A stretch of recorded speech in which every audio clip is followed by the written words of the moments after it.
All right. There was a town hall meeting with Obama last night, and I'm going to be honest with you. I honestly believe that they could have saved that hour of viewing time because, in my opinion, that was a feel-good meeting. There was no goal. Nothing was accomplished. In my opinion, it was a waste of time. And I'm not alone in that opinion. A lot of people that I have seen across social media basically have said the same thing. This segment of the Roland Martin show, I believe,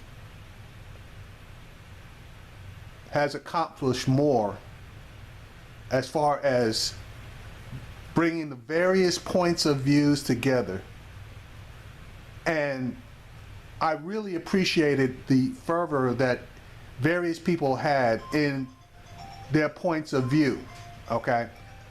This was not a kumbaya conversation. This was people going back and forth as to various topics, i.e. Police accountability, somewhat community accountability, presidential accountability, congressional accountability. The key word there is accountability.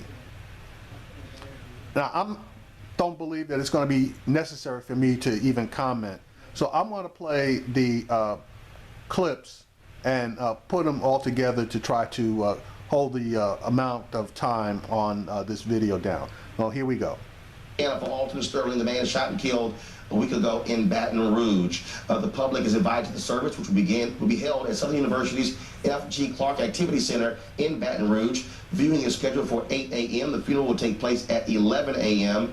Among those expected to attend, Reverend Jesse Jackson Sr., Reverend Al Sharpton, also Congressman Cedric Richmond. Sterling was, of course, shot and killed by Baton Rouge police during an arrest day after 4th of July.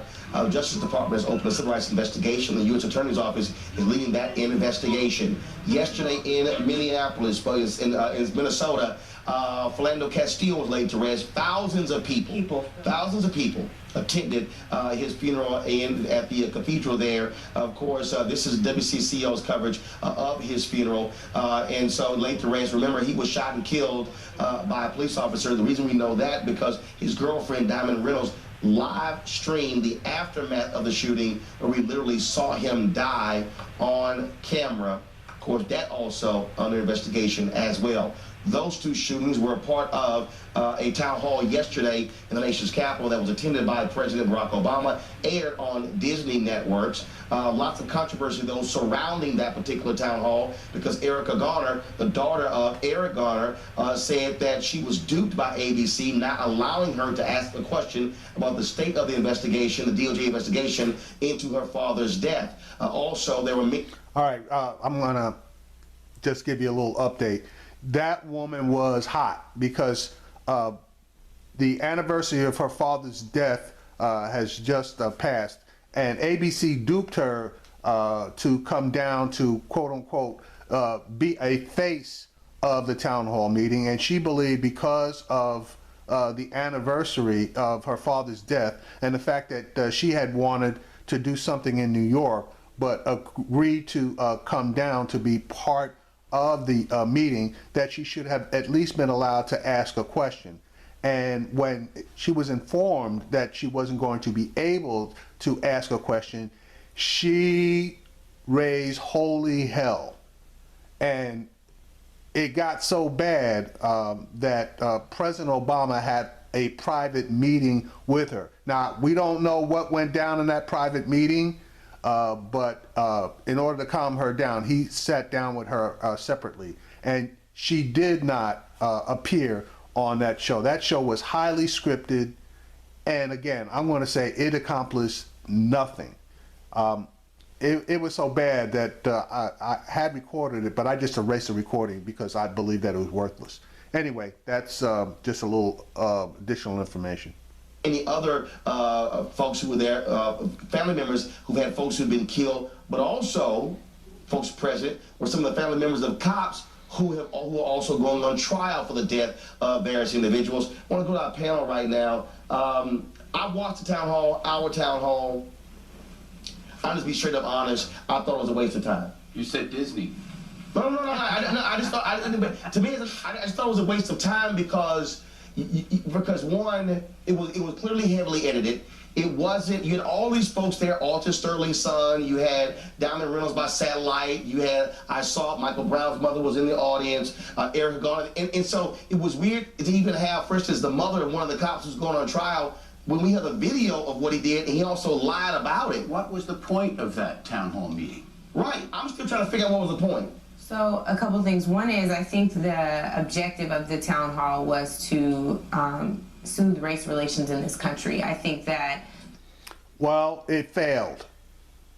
The president often walks a very difficult balance of trying to ensure to people who elected him and to black folks all over this country who are very, very proud of his election, and other folks as well. But I think that he carries this burden of trying to be black enough, but also, and you hear, I think, this struggle out loud, supportive of law enforcement. And I just don't think that we're in a moment right now in this country where you can afford to do both. Like, you have to be able to affirmatively state that you are combating racism and the way in which it shows up in the killing of black lives and in deeming black bodies inherently criminal and violent. That's really hard to say, and also say, but blue lives matter too. And I think that he wants. I'm not supporting either one.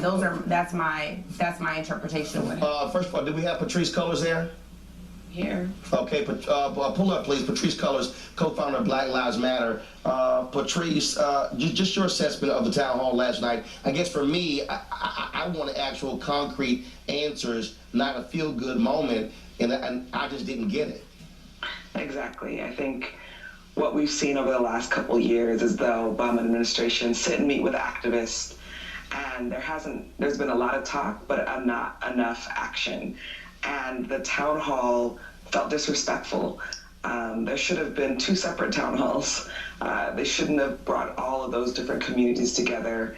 They sat Erica Garner next to widows of folks who have been, husbands who've been killed by civilians. It felt extremely curated and staged.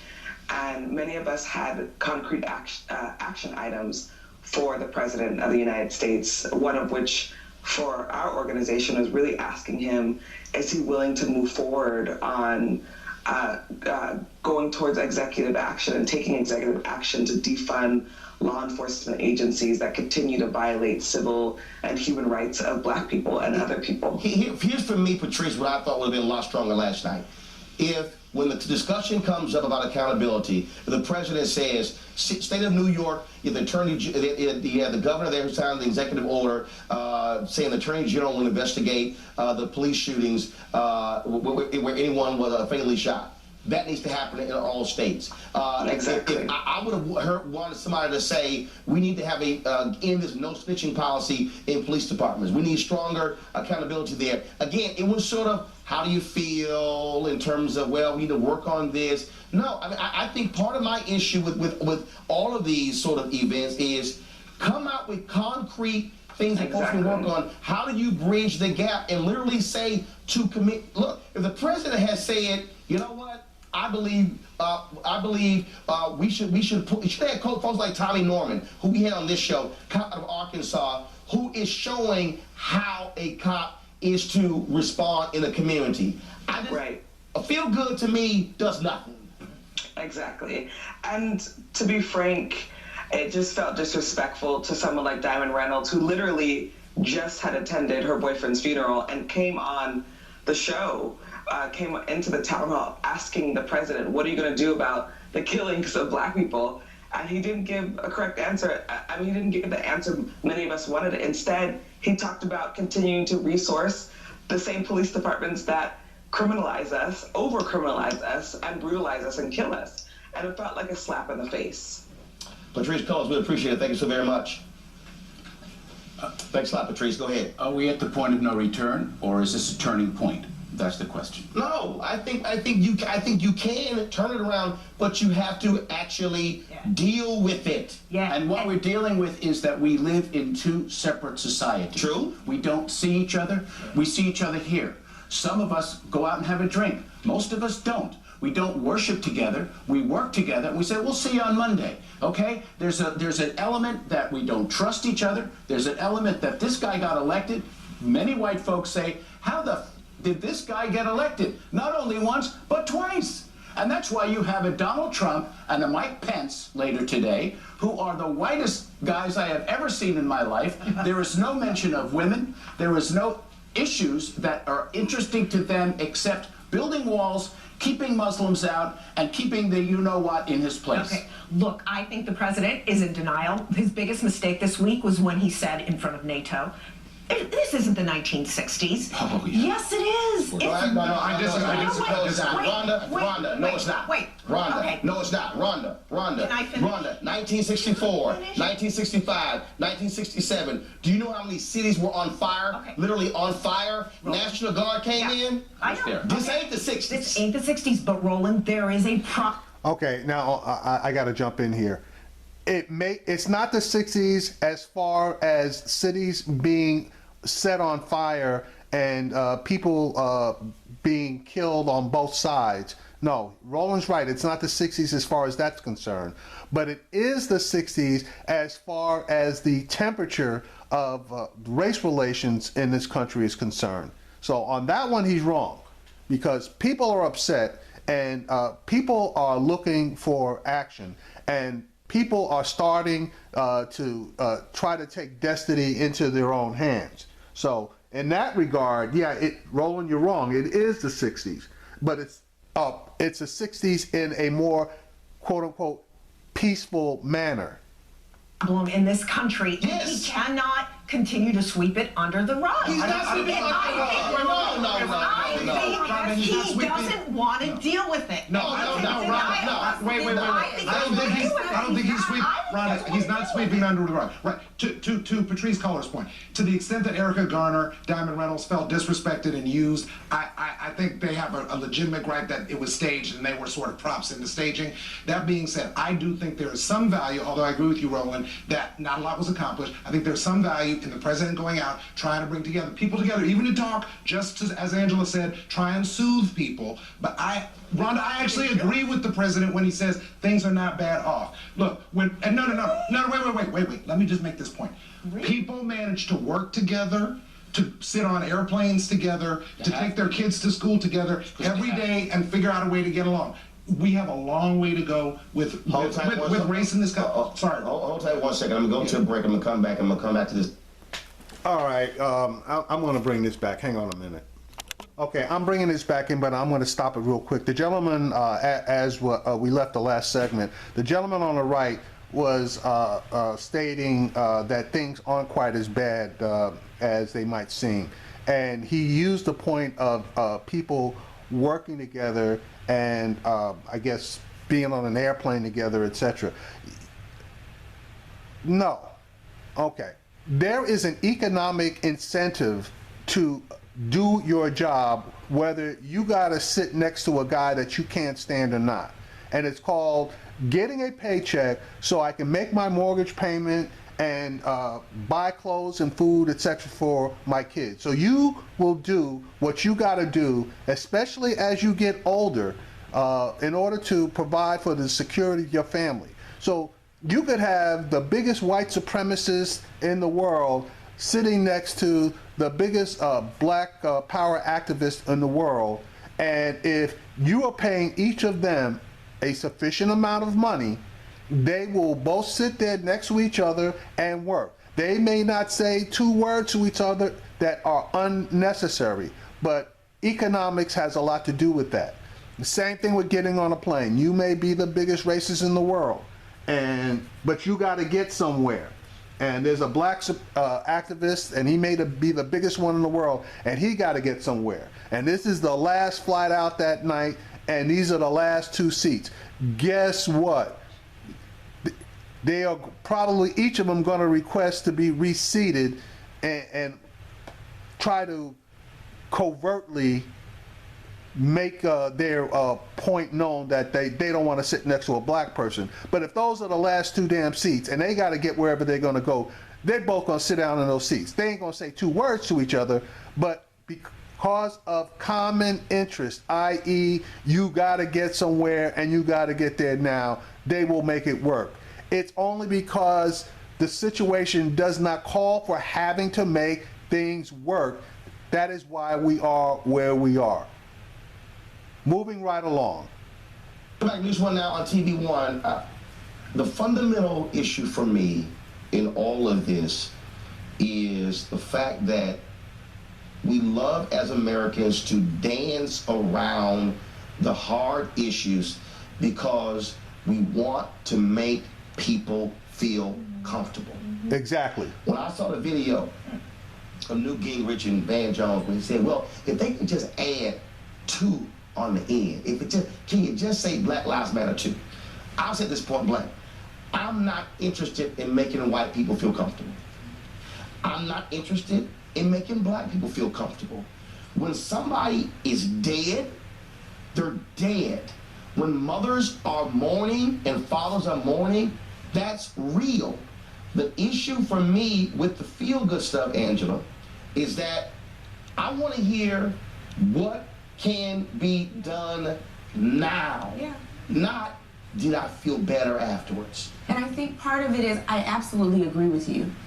But we're in this position right now, Roland, and it's a careful balance that we talked about. I know David talked about us having to sit on the plane and that kind of thing. And I'm just saying, the fundamental misunderstanding of what it's like to be black in this country, about the fact that the talk that we have with our sons and our daughters, or for me, my godchildren, is not about sex. It's about how to survive. It's about how to behave in a way that makes people feel good about the fact that you're not criminal, that you might be one of the good ones. That is the problem. And I don't even know, honestly, I feel bad for the president because I don't even know where he can start. It is really bad. And it is not his fault. These are feelings that people buried really deep.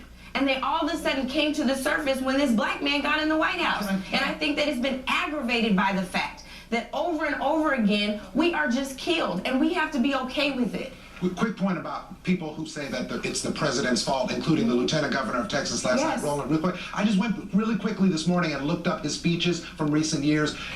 Last week, hours before the Dallas attack, he praised police when he got off the plane in Warsaw. Last year at the International Association... Lieutenant Governor Dan Patrick is full of it. No, of course, but he's not the only one. And he was an idiot last night, and I look, I've known Dan for years, and y'all, Dan's real background, he's a damn sportscaster. Dan was an idiot, because when he said, well, Mr. President, but how can they feel in their heart? The president can't do nothing about how they feel in their heart. But he has also spoken on their behalf. What I'm saying is, they're the ones who can only determine how they feel in their heart. There's nothing he can do that will tell you how they feel in their heart. You are completely right. I just wanted to point out that he has spoken up for police numerous over and over again. People can look it up. Can I ask this question? Yeah. As the president, who literally has 5 more months left in his administration, somewhat of a lame duck president, what is it that he can do? If he can't hold a very staged town hall Disney meeting on ABC, what could he do? What kind of commissions could he establish? No. And what can he do?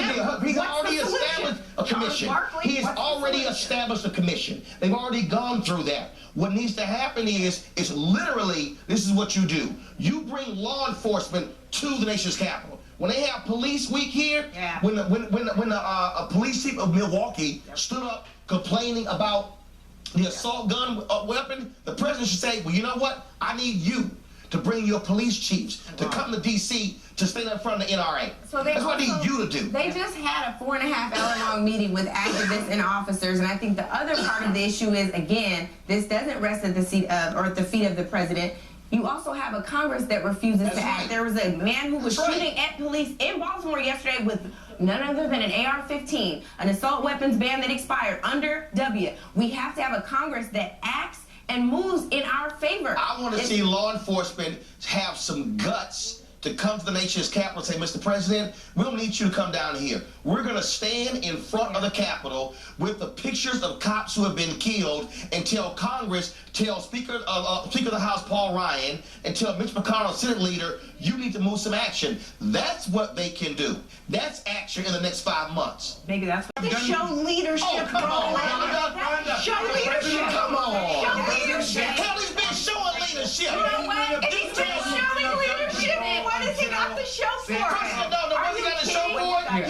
Easy. When you got Speaker Paul Ryan blocking a bill by a Republican congressman, knowing full well the votes are there because he doesn't want his members to vote against a bill saying don't put a gun in the hand of terrorists. We have an enemy outside our borders that will soon be in our borders. We have a convention on Monday in Cleveland. We have one the following Monday in Philly, and we have a tragedy last night in Nice, one of the most beautiful cities on earth. Friends of mine were 50 meters away from being slaughtered. I'm not calling anybody out on this thing, but unless we black folk and we white folk and Latino brothers and sisters come together as around our U.S. Constitution, which is there to protect everyone, then we may perish from something that is bigger than our anger. When you can't, Real quick. when you can't think about how you might live outside of your neighborhood from day to day because the people who are there to protect and serve you don't protect you or serve you, that is a more tangible and real threat Absolutely. than the one you're talking about outside of the borders. Well, they're both going on at the same time. I agree. God bless us. Folks, thanks a bunch. We come. All right, so I didn't make a lot of comments about it. I think that this particular clip speaks for itself. I have my opinions about it, and again, when you're a leader, you have to lead, and race is always difficult. I don't race, religion, and other people's kids. Those are things that it is almost impossible to talk about. But when you start talking about them, you need to open all the way up. You need to come with, both guns blazing, no matter what your point of view is and what side you're on, because unless you come with both guns blazing and you bloody the person that you're railing against, and the person you're railing against bloodies you, so that you are both bleeding and in need of attention, at that point, you normally can come together at least part of the way. All these feel-good kumbaya town hall meetings, they aren't going to accomplish jack, okay? And unfortunately for Obama, being the president of all of the people in the United States, and a lot of people on the right not being willing to accept him as president of the United States, and the politicians on the right working completely against him on damn near everything. He's under a burden that he can't shoulder. And I have said it before. He may not get a lot accomplished, but the next person that comes in, and hopefully it's a Democrat, I hate to say it, but I just can't do Trump. So it's going to have to probably be Clinton. But Clinton would be under a lot less pressure and be able to accomplish a lot more, because she would not have the major segment of the white people being against her, because as everybody can see, she's white. Same situation occurred when Lyndon Johnson pushed through all the civil rights acts, the Voting Rights Act, fair housing, etc. If he had been a black man, it would have never happened. But because he was a white Southerner, and the Southern strategy hadn't been thought of at that point. He was able to get it done. And even he realized that once he got that done, the South was going to be lost for a generation. And he was clairvoyant, because the South basically has still been lost. But the good news is it's starting to come back.